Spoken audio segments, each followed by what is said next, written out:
नम्रता ने फ़ोन पर अपनी माँ से कहा, माँ मैं बहुत थक गई हूँ घर संभालते संभालते।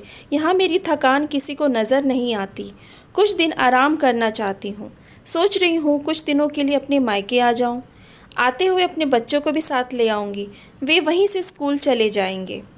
आखिर एक ही शहर में ससुराल और मायका होने का कुछ तो फ़ायदा मिले। पार्वती जी ने दूसरी तरफ से कहा, हाँ बेटा, जब तेरी इच्छा हो आ जाना। आखिर ये तेरा भी तो घर है। ठीक है माँ, तो मैं कल ही आ जाऊँगी। नम्रता खुश होकर बोली, हाँ बेटा, कल आ जाओ। मैं तुम्हारा इंतज़ार करूँगी। अभी मैं फ़ोन रखती हूँ, मुझे मंदिर भी जाना है। पार्वती जी ने फ़ोन रख दिया और सीधे किचन में गई। किचन में खाना बना रही बहू से बोली, अरे अनुपमा, सुनो, कल तुम्हारी ननद आ रही है। आज बाज़ार जाकर फल सब्जी और मिठाइयाँ लेकर आना। बेचारी मेरी बेटी ससुराल में नौकरों की तरह काम करती है और उस पर कोई ध्यान नहीं देता। यहाँ आएगी तो कुछ दिन रहेगी, उसका मन और तबीयत अच्छी हो जाएगी। सास के मुंह से ऐसी बातें सुनकर अनुपमा का चेहरा उतर गया। वह मन ही मन सोचने लगी, काश आपको मेरी थकावट भी नज़र आती। मैं भी दिन रात झाड़ू पोछा, बर्तन, खाना बनाना, मार्केट जाना और हर वह काम करती हूँ जिससे हमारे परिवार वालों को कोई दिक्कत ना हो। काश आप मुझ पर भी ध्यान दे पाती। आपकी बेटी तो जब मन में आता है तब यहाँ आ जाती है, लेकिन मैं तो साल में एक ही बार अपनी माँ के पास जाती हूँ, तब भी आपको प्रॉब्लम होती है। मैं भी इंसान हूँ, मेरा भी मन है, मुझे भी लगता है अपनी माँ के पास जाकर थोड़ा आराम करूँ, सुख दुख की दो चार बातें करूँ, अपना मन हल्का करूँ।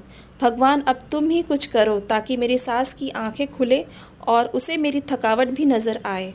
शाम तक भगवान ने जैसे अनुपमा की सुन ली और उसकी ननद का फ़ोन आया। ननद ने अपनी माँ से कहा कि उसकी सास ने उसे मायके आने के लिए मना कर दिया है, इसलिए इस बार वो नहीं आ सकती। पार्वती जी बोली, ऐसे कैसे मना कर दिया? पहले तो कभी वह तुम्हें आने के लिए नहीं रोकती थी, इस बार भला क्या हो गया? लाओ मेरी बात कराओ, उन्हें मैं समझाती हूँ। नम्रता ने फ़ोन अपनी सास को दिया। पार्वती जी ने कहा, नमस्कार समधन जी, आपसे कुछ कहना था। समधन जी ने कहा, कहिए। दरअसल नम्रता कल त्यौहार है, इसलिए अपने मायके आना चाहती है। अगर आप उसे भेज दे तो अच्छा रहेगा। नम्रता की सास ने कहा, देखिए समधन जी, आपकी बेटी मायके जाकर रहे, इस बात के लिए हमने उसे कभी नहीं रोका और इस बात से हमें कोई प्रॉब्लम है भी नहीं। कुछ दिनों पहले मैं अपने रिश्तेदार की शादी में गई थी। वहाँ आपकी बहू अनुपमा की माताजी से मिलने का मौका मिला। उनसे गपशप करने के दौरान उनकी बातों से पता चला कि अनुपमा को साल में एक ही बार अपने मायके जाने को मिलता है और वह भी बहुत कम समय के लिए। मुझे लगता है आपको पहले अनुपमा को उसके मायके भेज देना चाहिए और वह जब मायके होकर आ जाएगी तो मैं नम्रता को आपके पास भेज दूंगी। एक बहुत ज़रूरी बात जो मुझे लगता है कि आपको समझ लेनी चाहिए। आपको अपनी बहू को भी बेटी की तरह या बेटी से ज़्यादा प्यार देना चाहिए। उसे भी मायके जाने की इच्छा होती होगी।